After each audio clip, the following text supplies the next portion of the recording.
যদি নতুন কোনো জন্ম থাকে,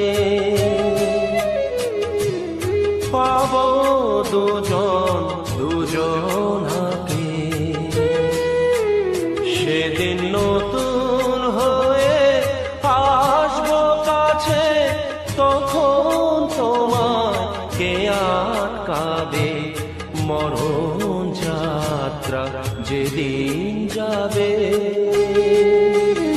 তোমার বাড়ির সামনে দিয়ে আমার মরণ যাত্রা যেদিন যাবে, মরণ যাত্রা যেদিন যাবে।